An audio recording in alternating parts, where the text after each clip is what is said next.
We want you to know that you are source energy beings, extensions of source energy, but source energy beings yourself. You are source energy, and you've come with powerful intention to sift through life and to let it produce within you ideas of improvement and more. And when that happens, even if you're in a bad mood, you emanate a request that your inner being hears and responds to. So there's a very important thing that we want you to understand right here and now. And we're going to talk about it until we can feel you clicking in and getting it, because this is key to everything deliberate that you will do for the rest of your life experience. The law of attraction is responding to you. We just want you to understand who you are, what we mean when we say you. And what we mean when we say you is not just this magnificent body that you have claimed as you're sitting here in this room.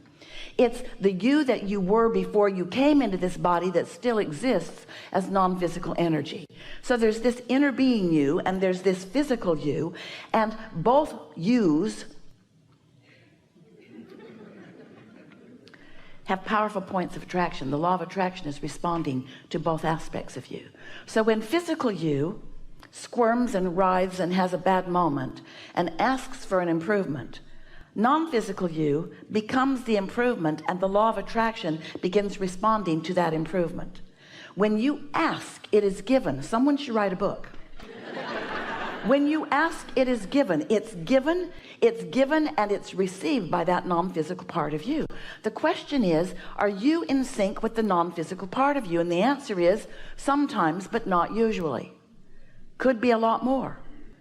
Are you in sync with your inner being? How would I know if I am? I feel great. I feel eager. I feel love. I feel sure. I feel well-being. I feel clarity. I feel eagerness. But if I'm not in sync while I'm in my human form, then I feel irritation. I feel some distress. I feel annoyance. I feel blame or guilt or fear or hatred or something like that. So you have 2 points of attraction potentially. We're wanting you to make it into one. We're wanting you to move yourself deliberately into vibrational sync or alignment or allowing with your inner being, so that you can experience the benefit of that point of attraction. And we want so much for you to understand that one who's connected to this energy, to the momentum of this energy, your inner being has offered no resistance that could be acknowledged by you for as long as you've been in this physical body. That's a huge amount of momentum, of gathering of cooperative components on your behalf. And it takes so little cooperation of you in your physical form to merge with that and then be in that powerful place of attraction. Oh, the awesome power of non-resistant thought. That's what we're talking about. That's where your inner being is all the time. But when your inner being is standing in that awesome place of non-resistant thought and calling to you because you said you wanted it, all those things that you're asking for, and you're standing in discord with that, it makes you scream to the boundaries of the universe. Not fair, unjust. Why is that happening to me? Why am I not getting what I've been asking for? Because you keep doing that. Because you keep noticing what is already manifested instead of feeling the vibration of what's underway. Instead of knowing what your inner being knows about what you've asked for, you're taking score of the manifestation. So what we're talking about here is we want you to get out ahead of that,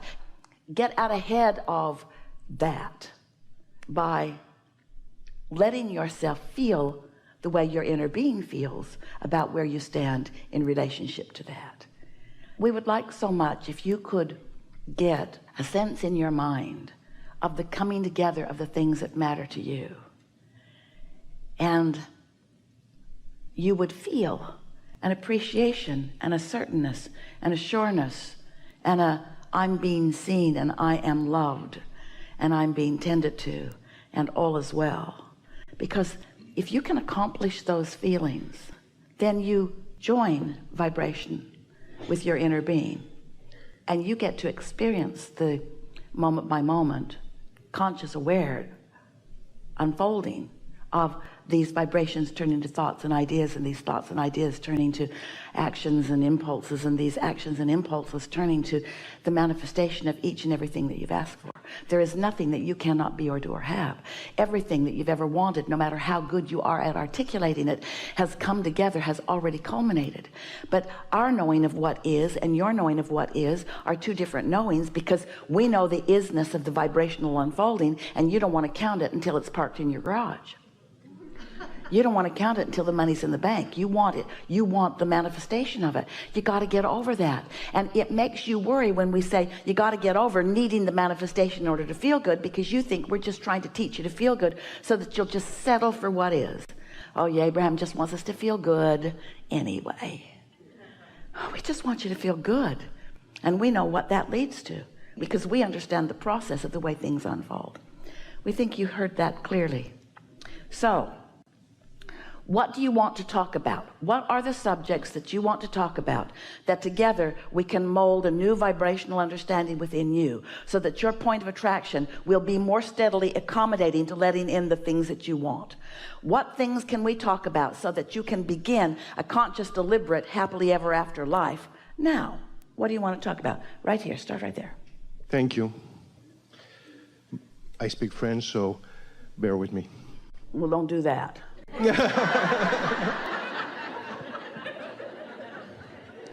I'd like to talk about an emotion, a reaction I have, that it's tears of joy. When I feel joy, a joyful moment, why do I cry sometimes? We already talked about your 2 points of attraction. So your inner being is in this place of continual well-being, love, appreciation, not enough words to really give you the visceral definition of how your inner being feels. So when, for some reason, you let your walls of resistance down and you join that vibration, now you are interpreting how your inner being feels through your physical body. You know how if you're really hungry, you haven't had an opportunity to eat, and your body's been asking for food, and then you sit down and it's a particularly good meal. Esther always said that the secret to Jerry liking her cooking was that she always made sure he was really hungry before she fed him. So he really thought it was good every time. So you know that feeling of really, well, that's sort of the same thing. In some mild resistance, it can't be strong resistance or you wouldn't get to that alignment, but in some mild resistance, now you've let that go and you've allowed yourself to join. It's a release or a relief of resistance. There's something more we want to say to you. You know the physical human adage or question that has been around for a long time: if a tree falls in the forest and there's no one there to hear it, did it make a sound? And we say, if a tree falls in the forest and there's no one there to hear it, there are no ears there to interpret the vibration into a sound, then no, it didn't make a sound. It made a vibration. But if there's not the mechanism that translates that vibration into what you call sound, then there was no sound, there was vibration. So your inner being doesn't have a body, doesn't have ears, doesn't hear in what you would call hear, or see in the way you would call see. But when you are really in sync with your inner being, so you are interpreting the vibration of your inner being through your physical body, that's your inner being's vibration that you are interpreting in that way. It's just what you might call an over the top, what we would call a normal state of a loving condition. Tears of joy is... Sometimes you feel overjoyed. Well, why would you feel overjoyed? Because you haven't practiced the capacity for joy. That's your indication that it's just not the next logical step. This was sort of new. This was sort of more than I'm used to. It is a feeling, it is an emotion that is, since I've been listening to you, it's smaller and smaller. But still today, when we stood up and then, you know, clapping at you, okay, I see people crying because we're joyful of being here. It's a sort of homecoming.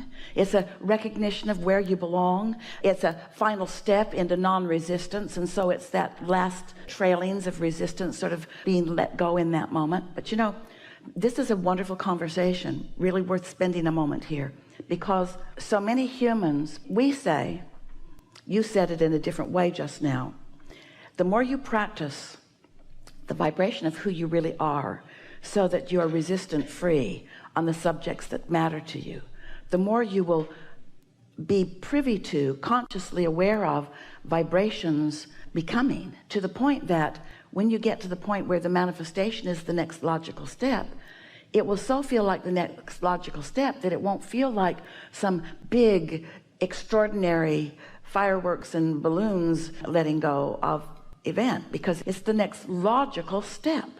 But humans, you like the drama of things, so you really do hold yourself, sometimes almost deliberately, in deprivation of what you really want, so that you can feel that little edge of moving into it. And it's all right. We're not worried about you for this reason. Your life will never become mundane, because with every new piece you let in and every new piece you allow to manifest, you stand in a new place of attraction, and there will always be the new that comes to you. So you will always be feeling the newness of something. You will never, Esther's wanting to coin a new word, boardinary. You will never feel ordinary.